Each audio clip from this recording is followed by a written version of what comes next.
Spy Family started as a humble story about a spy and his psychic daughter, written by an author of middling fame and success, Tatsuya Endo.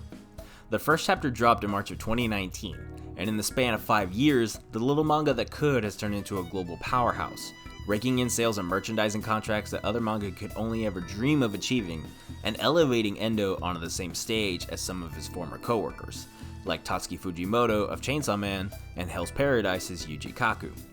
Spy Family has gone on to produce an anime that is ranked consistently as one of the top shows every season it comes out, meaning that millions of viewers are tuning in every episode to see the beautiful train wreck that is The Forgers. Of course, with this huge influx of fans, there's going to be some who don't read the manga or keep up to date with the series, but who are still interested in all the little facts that have piled up over the course of the story. And that's where I come in. I'm your humble spy bird LaCroix, and welcome to Wise HQ. My friends and fellow podcasters, along with myself, have spent the past few years hiding in our little hidey hole, consuming whatever Spy Family media we can like the insatiable little gremlins we are, and over the course of our searching, we've happened upon 5 facts and details that you might find interesting. So, do me a favor. As we go through this video, if one of the facts on this list is something you never knew about Spy Family, please give us a thumbs up. And if there are at least 3 things that you didn't know, then please go ahead and hit that subscribe button too. I say 3 because most of you watching this are probably nosy like me, and you've seen stuff around the internet. Also, Papa Crow's gotta bring home those subs. So, here are 5 facts about Spy Family that you probably didn't know about. Number 5. Okay, I know I'm gonna get a few of you with this first one, because I actually didn't know this until somewhat recently. So, back when the manga was first coming out, there was a lot of confusion concerning Lloyd and Yor's correct names. From what I understand, Lloyd's name used to be spelled the usual way, L-L-O-Y-D. Then, after the first few chapters or so, his name ended up changing to L-O-I-D, and so it's remained ever since. Now, this was actually a bit before I got into the manga, so I'm not entirely sure if this was just an issue with illegal scanlators at the time, or a legitimate request from Endo to respell the names. For the purposes of this video though, it doesn't really matter one way or the other, because the point of the matter is, the official spelling is really weird. Like, I've never seen Lloyd spelled that way in my life, so what gives? Well, if you're like me, you might have originally thought this is one of those awkward, romanized translations of Japanese names that you see pop up in anime from time to time. It's not an unfounded theory either, since a similar, though not quite the same, problem arises from Yor's name. You see, Y-O-R is the correct spelling of Yor's name, but in Japanese, it's written as Y-O-R-U, literally meaning the word night. That's because English and Japanese are fundamentally different, and there is no singular R letter in Japanese, thus RU is used. This means that both spellings are technically correct, even though Yor's name is canonically Yor and not Yoru.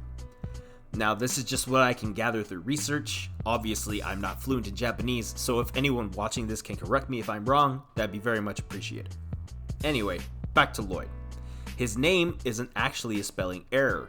Rather, Endo is notorious for making Twilight's disguise names into puns, like Twain Phony and Roland Spoofy. You see, as it's written in canon, Lloyd is an actual verb in the English dictionary, meaning to, and I quote, open a locked door by sliding a thin piece of celluloid or plastic between the door edge and door frame to force open a spring lock. Those of you watching this might not know the word, but you might have seen it done in old cartoons. You know, a character opens a door by sliding a credit card between the door and frame and somehow it opens. Yeah, that's called Lloyding a lock. This fact actually blew my mind when I found out about it because Lloyd is such an unused word in our modern lexicon that I never would have guessed Endo slipped in a next level pun as the name of one of his protagonists like that. Number 4. Okay, that was a long fact, so how about a few small ones? Bringing up number 4, did you know that Yor loves apples? As far as I can tell, it's not brought up in the anime. But in volume 5 of the manga featuring Yuri, there's some bonus content thrown in there along with the chapters. One of these pages is literally just a non-stop rambling in Yuri's head about Yor, #CrowHatesSyscons, and in one tiny line near the bottom, you can see him noting how Yor loves apples. Seems random, but we actually do see this at the end of the tennis arc, where Lloyd is in the bakery getting an assortment of desserts as he thinks about his wife and daughter. He gets a caramel nut cake, presumably for Anya, and, wouldn't you know it, an apple tart for Yor.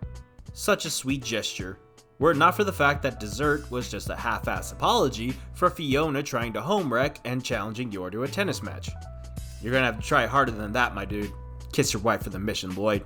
It's the only way. Number 3. Here's another fact from Volume 5 that, unless you read the manga specifically through Viz or Manga Plus, you'd have no way of knowing about it. So, in Chapter 29, Lloyd takes Anya to his cover job at Berlin General Hospital, and it's here we're first introduced to Fiona Frost, aka Agent Nightfall. In both the manga and anime, she shares the same character design, unless you happen to be reading the chapter on either of the aforementioned websites, in which case you'll actually see her original design when the chapter first dropped back in July of 2020. Literally 2 weeks later, she returns for chapter 30 sporting her new, slightly revamped design, and so she's remained ever since. What's interesting about this though is that future printings of Volume 5, the volume that contains chapter 29, Endo actually went through the trouble of retrofitting her old design with her new one. This means that even if you own the entire manga and have read it from cover to cover multiple times, unless you read the specific chapter online, you never even know it existed in the first place. Also, here's a little bonus fact since we're talking about Fiona. As we've established, Yor's name is written as Night in Japanese. Meanwhile, her one-sided sworn enemy Fiona's code name is Nightfall. Subtlety, it seems, is neither Fiona nor Endo's strong suit. Number 2. This fact might be obvious to those who are familiar with the Japanese voice actors, but for those of you that aren't, or who don't read the manga, then this probably went completely over your head. In chapter 64, Mr. Henderson tries to teach Anya the meaning of being an Imperial Scholar. He takes her through a hallway lined with the various portraits of all the Imperial Scholars over the years, and in one small frame, you can see 4 portraits placed suspiciously front and center. The person Henderson is looking at is actually Endo's editor, Shihei Lin. Meanwhile, the 3 people next to him are Sayori Hayami, Atsumi Tanizaki, and Takuya Iguchi, the VAs of Yor, Anya, and Lloyd, respectively. Considering this chapter came out literally a day after the final episode of Season 1 Core 1, this is likely a sweet homage from a thankful mangaka to the people who brought his characters to life for millions to enjoy. Also a friendly jab at his editor. Or at least I hope it was friendly anyway. Number 1. It's no secret that Agent Twilight is loosely based on the stereotypical gentleman spy, most notably James Bond. They share many similarities, the most notable of which being their popularity with the ladies. However, the two differ notably in their reasoning for that. 99% of the time, when James Bond plays horizontal mambo with whatever eye candy happens to be in the movie at that time, it's just because he's a pimp like that. Twilight, however, does it strictly to achieve his goal or mission. In real life terms, Twilight is what we would consider a raven, a spy that uses sexpionage to extract or extort information from somebody else. No, I did not make up sexpionage, that is an actual term, look it up. Also, side note, a female spy who does the same thing is called a swallow. Whatever jokes you want to make from that is entirely up to you. So, normally that would be the end of that, right? Cool fact, I guess. But it actually goes a lot deeper than that.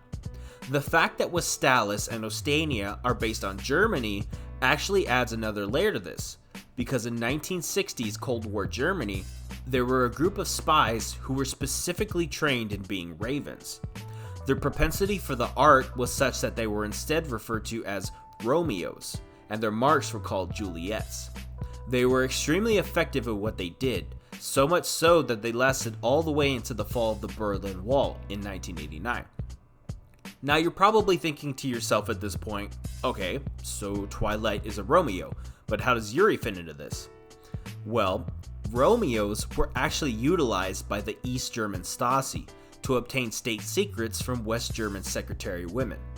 The Stasi were basically Communist Germany's version of the CIA, though they went by two other names: the State Security Service or Secret Police. Quite literally, the real-world equivalent of the SSS in Spy Family. This means that if Endo were a little bit more accurate to European history, the Suave with the lady spy of the story wouldn't be Twilight, but rather Yuri. Think about it. He's young, intelligent, ambitious, and most importantly, good looking. He actually checks a lot of the boxes necessary to becoming a Romeo, though admittedly not as many as Twilight. Romeos were typically aged 25 to 35, and Yuri is currently only 20. Plus, he's probably not interested in professionally pursuing women since he's too busy thinking about his sister. And now I'm gonna end the video there because the thought of that alone is giving me indigestion. Hey everybody, thank you for watching. I really enjoyed making this video. Let us know in the comments below what you thought of the list and if there's anything in particular you want to see in the future. I already kind of have one of these planned, but let me know if you like this and want to keep this going. I'll try to keep up as many facts as I can. And as far as the videos are concerned, I made the mistake of choosing to start making videos right before the holidays. And then, yeah, my health went in the crapper, and it's been a fun few months. But I'm back, and I am here, and I am making videos, and hopefully I'll be somewhat consistent with it. Like I said, my schedule will probably allow me to make, like, one video every month. I mean, I'm going to try to get that shorter, but obviously, anyway, doesn't really matter. Like I said, thank you for listening, thank you for watching, and we'll see you all again soon.